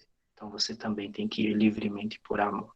Nunca vá por obrigação. Depois, esse amor recebido faz com que a gente aprenda a amar de maneira nova. Jesus nos ensina a amar de maneira sempre nova. Então, o amor de Deus, ele é sempre criativo. É importante que a gente também seja criativo no amor, quando se trata de Deus. A gente sempre tem que estar preparado para as novidades de Deus, e Deus gosta de nos surpreender. O bom casamento é aquele que o marido e a mulher sempre surpreendem um ao outro. O marido chega em casa, a mulher não esperava, mas de repente ele chegou com um buquê de flor. De repente ele trouxe um chocolate. Esse é o marido que está sempre surpreendendo. A mulher é aquela que sempre surpreende o marido. Então Deus também quer que nós sejamos assim na nossa relação com Ele. Senhor, eu trouxe algo novo para você. Olha, Senhor, hoje eu ofereci uma confissão, hoje eu quero te oferecer um terço, hoje eu trouxe um ramalhete de flores de Ave Marias, hoje eu trouxe quero fazer uma meditação. Deus gosta também de ser surpreendido. Ele nos surpreende e nós somos surpreendidos. E nós somos surpreendidos e devemos surpreender Deus também. Isso é viver uma relação esponsal amorosa, né? Portanto, é uma vida que sempre se renova, né? Quando as coisas às vezes estão ficando cansativas para nós, na nossa relação com Deus, é hora de se permitir surpreender e surpreender Deus com algo novo, trazer algo novo. Isso é viver uma relação com Deus. Então, meus irmãos e minhas irmãs, a mística diz respeito a uma relação eu-tu com uma pessoa. Deus é uma pessoa. Assim como nós nos relacionamos como amigos, como irmãos, a gente tem que aprender a se relacionar com Deus também, né? Só que com Deus de modo muito mais perfeito, nos doando muito mais, nos entregando muito mais, né? Sabendo que Ele é quem dá estas condições e nos convida a esta vida, tá? Então, a minha relação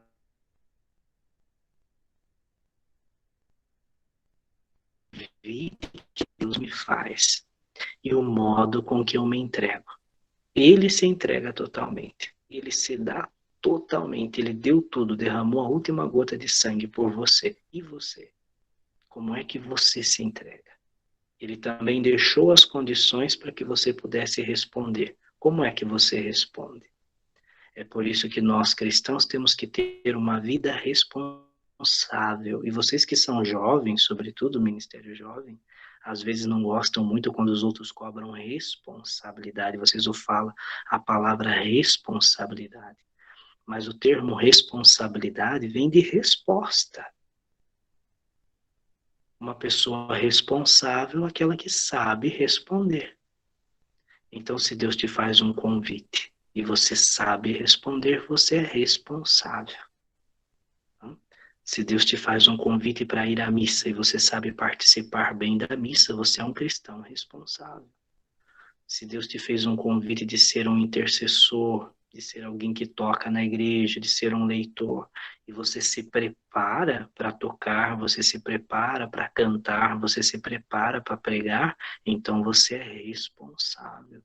Você está dando uma resposta ao convite que Deus fez para você.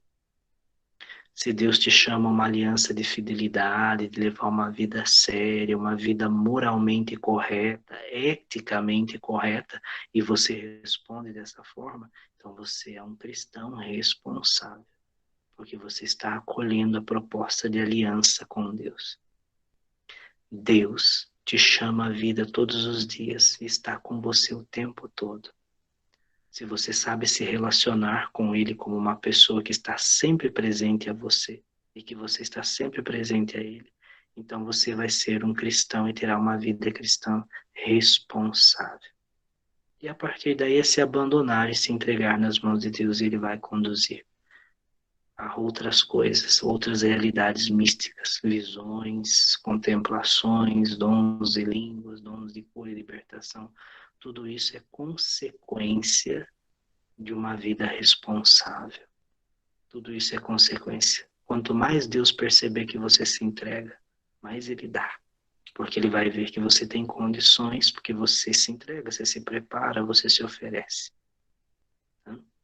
Mas se Ele percebe que você recua, que você tem dificuldade, Ele não vai poder te confiar muito, né? Porque Ele precisa que você seja responsável. Então, nossa vida de relação com Deus, o meu eu com Deus, precisa ser uma relação pessoal. E eu convidaria vocês a fazer essa experiência, que é começar a partir da sua própria história de vida.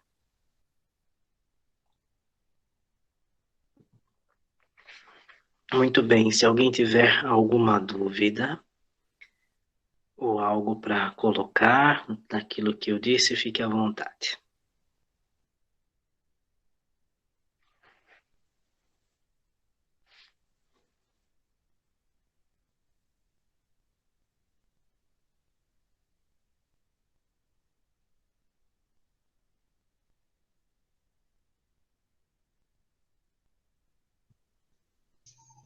Amém, Frei. Uma bênção.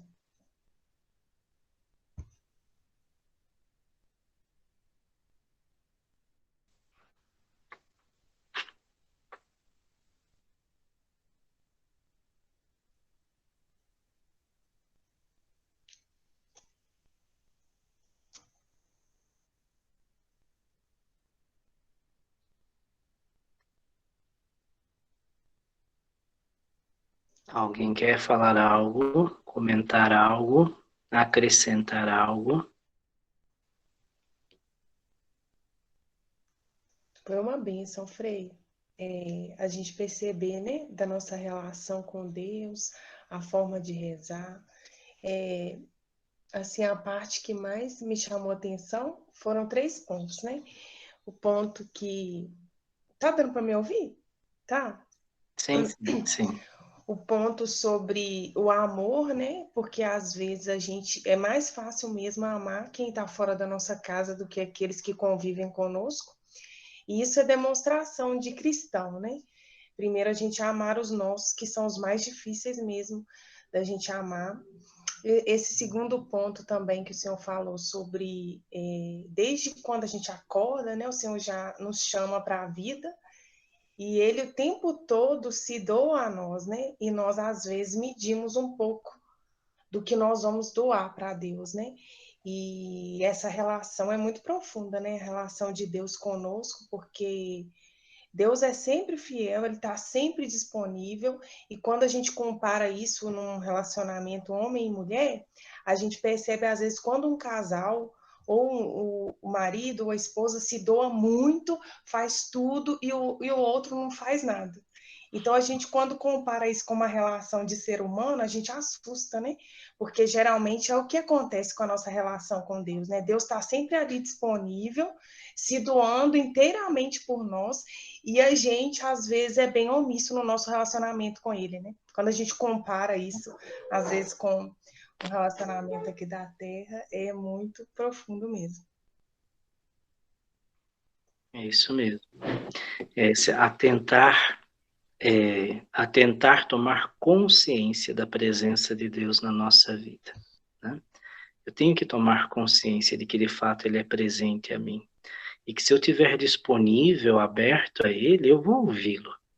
Né? Vou ouvi-lo. De alguma forma, Deus sempre fala comigo, nas pessoas, na natureza, num acontecimento da vida.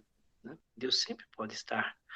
Deus está sempre tentando se comunicar conosco, mas nem sempre nós estamos presentes a Ele, conscientes disso.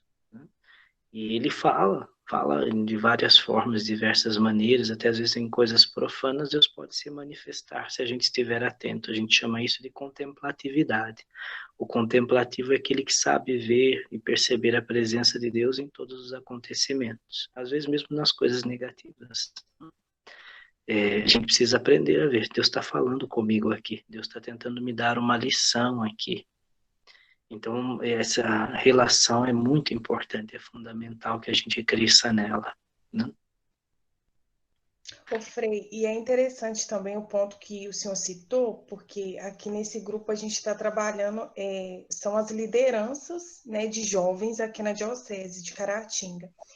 E um ponto que me chamou muita atenção desde o início, quando a gente começou a trabalhar com jovens, foi esse fato da responsabilidade mesmo. Porque, embora já exista isso, tipo assim, uma tarde assim, sobre o jovem, que quando vai falar de jovem, geralmente o jovem não tem muita responsabilidade. E é algo que o senhor falou também que me chamou muita atenção. E começando nós, que somos assim liderança, né, no movimento do Ministério Jovem, eu creio que o Senhor vai suscitar mesmo no nosso coração para que a gente possa estar orando a Deus e pedindo a Deus, né, que possam se levantar jovens que tenham relacionamento com Deus e que de fato consigam responder igual a responsabilidade, né, ao chamado que Deus tem para a vida de cada um de nós, né? Uhum. Achei interessante esse ponto. Uma coisa que vocês precisam também marcar para a vida de vocês, e sobretudo como ministério jovem, é sobre essa questão da caridade.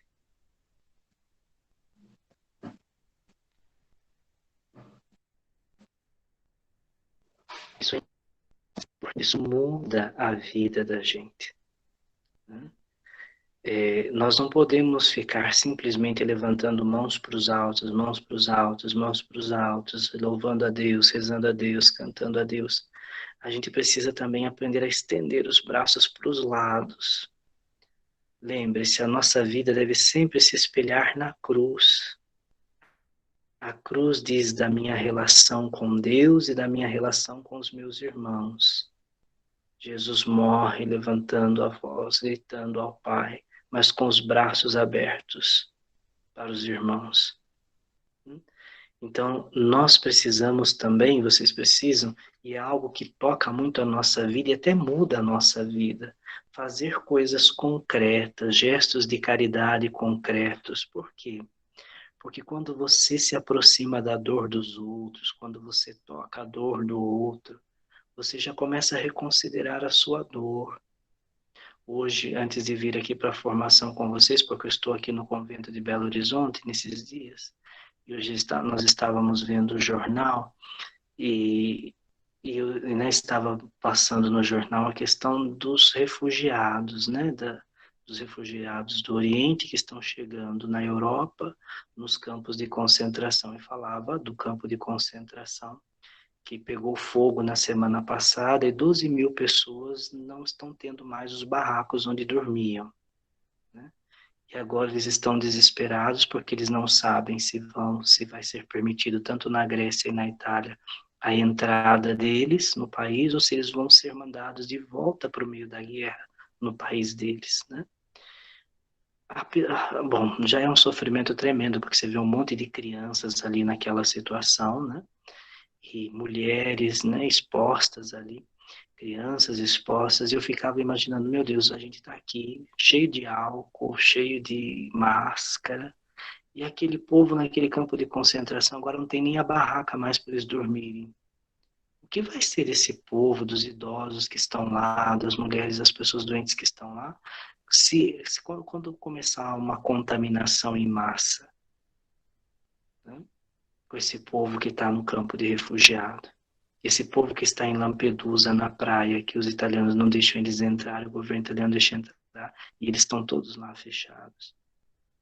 Então veja, às vezes, perto de nós temos coisas muito concretas, pessoas que estão passando fome, que estão passando dificuldade. Nós precisamos nos aproximar dessas pessoas, como diz o Papa, a gente precisa tocar na ferida. E isso para também a gente aprender que às vezes nós temos muito mais do que às vezes a gente precisa e tem. Entende? Então, às vezes a gente não se dá conta do quanto Deus tem nos amado, de quanto Deus tem cuidado de nós, porque às vezes a gente não se encontra com pessoas que estão em situações muito piores do que a nossa. E às vezes o que nos desperta, entende? Quantas jovenzinhas em depressão, porque eu não tenho isso, porque eu não tenho aquilo, porque eu não vou não sei para onde, porque eu não vou não sei o quê. Filha, tem meninas que estão em casa que não tem nem o que comer, mal tem o que vestir. Entende? Você se acha no direito de ter depressão com tudo que você tem, tendo uma cama para dormir, tendo família, sabe, comendo, fazendo 3, 4 refeições por dia. E você se acha no direito. Eu disse, meu Deus do céu, vai visitar uma favela, vai subir um morro e vai ver a situação de pessoas.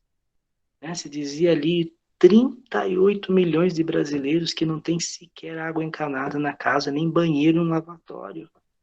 E fica aí esse país falando de que as pessoas têm que usar máscara, que as pessoas têm que lavar a mão e têm que usar álcool, quando uma pessoa não tem nem água na casa.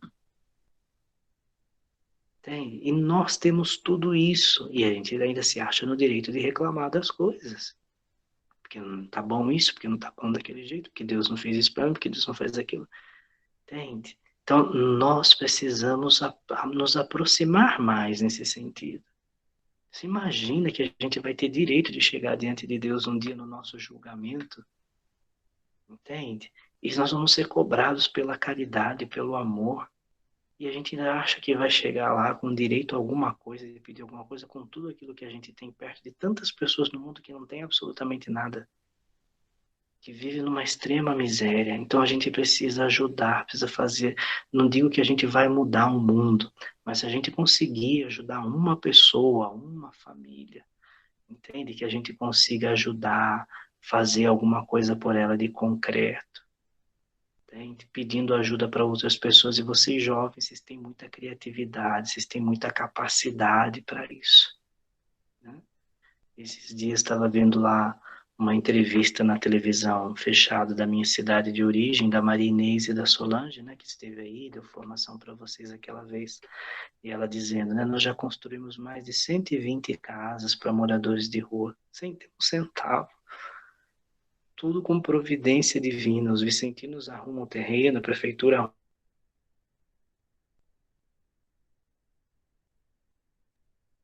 formando casa, né? Pedem ajuda de outras vezes membros da própria família, constroem, e ela só à custa de providência, elas já construíram mais de 120 casas para moradores, pessoas que estavam totalmente morando na rua, famílias com 4, 5, 6 crianças que moravam dentro de um barraco sem água encanada, né? E ela dizia da experiência de uma criança, né, que eles levaram uma cesta básica na casa e a menininha começou a bater palminha, 2 aninhos de idade. A menininha começou a bater palminha e dizia assim: mamãe, mamãe, hoje vai ter mamá, mamãe. Hoje tem mamá. Então, né, um outro menininho que entrou, veio todo feliz, né, que eles construíram uma casinha, tá, a casa, fizeram o banheirinho, o menininho falou assim: ó, mãe, agora tem descarga em casa, né, tem banheiro com descarga em casa. Então, assim, são coisas simples, às vezes coisas pequenas, né? Nós estamos sempre comendo um lanchinho aqui e ali, vamos à noite, come um pastelzinho aqui, vamos ali num cineminha, vamos reunir a galera e vamos comer numa pizzaria, né? E às vezes a gente gasta dinheiro com isso, gasta dinheiro com aquilo, compra isso, compra aquilo, coisas às vezes que a gente nem precisa, mas está comprando, está gastando, né? E às vezes tem uma criança que nunca comeu uma bolacha recheada, né? Que não sabe o que é um doce diferente. Faz uma cestinha básica, leva para uma família, para um mundo assim. Se não tem, vamos pedir ajuda, vocês têm essa capacidade, né? E as pessoas, quando é para fazer caridade, para ajudar os outros, isso vai fazer bem para vocês. Isso faz bem para a gente, para o espírito da gente, né? Eu gosto, às vezes, outro dia, quando eu cheguei aqui em Belo Horizonte, eu tive que pagar uma conta, porque eu estava renovando a minha carteira, e aí eu fui pagar uma conta na lotérica. E quando eu passei, tinha um rapaz, um jovem, e eu vi que ele estava comendo na frente de um restaurante. E assim, era um pedinte, né? Eu não tinha dinheiro na hora trocado, porque eu ia ainda pagar a conta, não tinha nenhuma moeda trocada. Mas eu passei, a primeira coisa que eu pensei, essa hora que eu voltar, eu vou deixar umas moedinhas, uns troquinhos para ele, né? Alguém pode pensar assim, ah, mas nem conhece um rapaz jovem, novo, vai beber, vai se drogar. Mas não é ele, sou eu. Faz bem para mim fazer isso. Entende? Não me interessa o que ele vai fazer com o dinheiro. Para mim é que faz bem fazer caridade, para deixar de ser egoísta, para não pensar só em mim. Eu abro mão às vezes de um sorvete, abro mão às vezes de um doce que eu gosto e prefiro dar uma moeda para alguém que está na rua, porque faz bem para mim. Não tem nada a ver com ele. Entende? Faz bem para mim. Então, nós precisamos aprender a ter mais esses gestos, né? A ter mais esses gestos de delicadeza, de ajuda, e a gente ao mesmo tempo se sentir útil também na vida das pessoas e para as pessoas. Isso cura muita coisa na gente, ajuda a gente a reconsiderar muitas coisas, né? Então, procurar, né? Vocês estão estudando aí todas as dimensões do ser humano, né? Lembrem-se, cuidado, gente. Cuidado para vocês não desenvolverem só uma dimensão, que é a espiritual. Nós somos seres espirituais, religiosos, né? Nós precisamos da dimensão espiritual, a relação com Deus, oração, esta é a primeira dimensão. Mas nós também somos seres biológicos, nós temos corpo. A gente precisa aprender a se relacionar bem com o nosso corpo, com o corpo do outro. Cuidado conosco mesmos, cuidado com o outro. Né? Cuidado com a nossa saúde, a gente precisa cuidar da nossa saúde. Como é que você quer ajudar os outros, fazer caridade para os outros, rezar para os outros, se você mesmo não se cuida? Então, somos seres biológicos, temos uma dimensão biológica. Nosso corpo é templo da Santíssima Trindade. Então, nós precisamos cuidar do nosso corpo. Depois, nós temos a dimensão emocional, psicológica. A gente precisa cuidar das nossas emoções, né? Partilhar vida, né? Botar para fora as amarguras, as experiências de dor. Não ficar alimentando raiva, sentimentos ruins que podem nos adoecer. Cuidar da nossa saúde emocional. A gente precisa descansar, não pode só trabalhar, né? Tem gente que quer cuidar só da dimensão do trabalho. A gente precisa ter momento de lazer, né? Precisa ter um momento de diversão, né? Ver um bom filme, ouvir uma boa música, sair fazer um passeio, uma caminhada, ir para um parque, fazer um piquenique. Né? São dimensões que ajudam a gente a cuidar da saúde, brincar, cantar, levar um violão, passear. Né? E precisamos ter, né, a dimensão social, que é a minha relação com o outro. Preciso me relacionar bem com o outro, com as pessoas. Ajudar pessoas também me ajuda. Né? Então, preciso sair de frente do computador, sair de frente do celular. Né? Ainda que agora, nesse período de pandemia, né, fique um pouco mais difícil essa questão das relações, mas é importante a gente não esquecer desta dimensão social, relacional, inclusive com a nossa família, com membros da nossa família. Né? Pessoas que às vezes precisam, em asilos. Né? É tão bonito quando a juventude vai para um asilo, fazer visita para idosos, brincar com os idosos, eles ficam tão contentes, se sentem tão valorizados, muitos lembrando dos seus filhos, os parentes que muitas vezes não vão. Né? Ir a uma casa de assistência social. Lembro que quando eu era jovem, na minha cidade tem um grande orfanato de um sacerdote, um padre. Esse orfanato muito grande, é uma casa de tratamento de drogados, ele tira crianças, jovens, drogados da rua.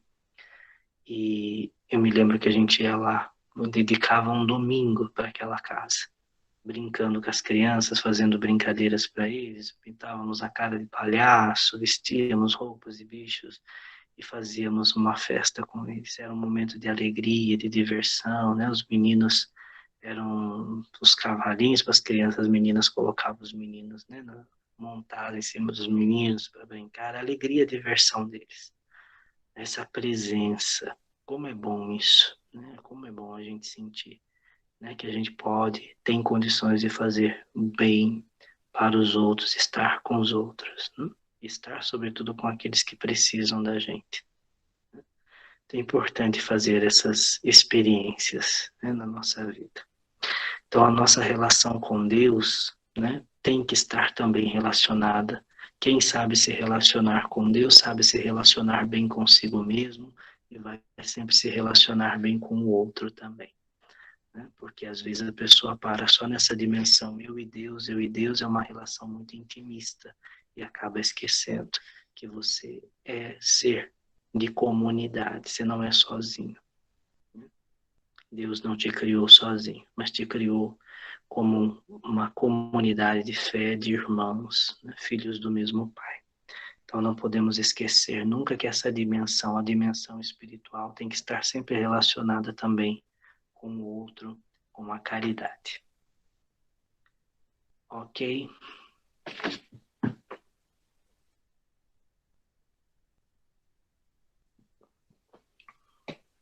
Podemos encerrar? Frei, tá muito bom. Nós podemos ficar a noite toda. Tô brincando. Também, então vamos. Você quer dizer alguma coisa, Dani? Senão encerramos. Não, eu só quero agradecer mesmo, Senhor, pela disponibilidade, né? Pelo carinho e pelo amor com cada um de nós. Que Deus possa abençoar cada dia mais sua vida, viu, Frei? Muito obrigada mesmo, de coração. Então, nós agradecemos, Senhor, por mais esta formação, por esta noite agradável. Nós vos agradecemos por todos os benefícios que o Senhor tem nos concedido na nossa vida, na nossa caminhada de fé. Vos agradecemos, sobretudo, pelo dom da nossa amizade, por sermos esta família unida, que um dá força para o outro. Nós vos agradecemos pelo dom da vida de cada um que está aqui nesse grupo e por todos aqueles que virão a partir dessa unidade, dessa comunhão. Que nós possamos sempre manifestar a alegria de ser cristão para que os outros também se sintam atraídos ao Evangelho, à vida nova de Jesus Cristo. Concedei-nos, Senhor, a graça da perseverança, da fidelidade, de sermos testemunhas do vosso amor. Que as pessoas olhando para a nossa vida desejem também fazer parte desta família, desejem entrar nesta comunhão de fé e de vida. E que o Senhor nos conceda saúde, paz, alegria e todos aqueles bens e graças que mais nós necessitamos para viver bem a nossa vida de fé e para alcançar a nossa salvação. O Senhor esteja convosco. Ele está no meio de nós. Desça sobre vós, por intercessão da Virgem Maria Santíssima, de São Miguel, de São Gabriel e de São Rafael, a bênção de Deus Todo-Poderoso, Pai, Filho e Espírito Santo. Amém. Amém.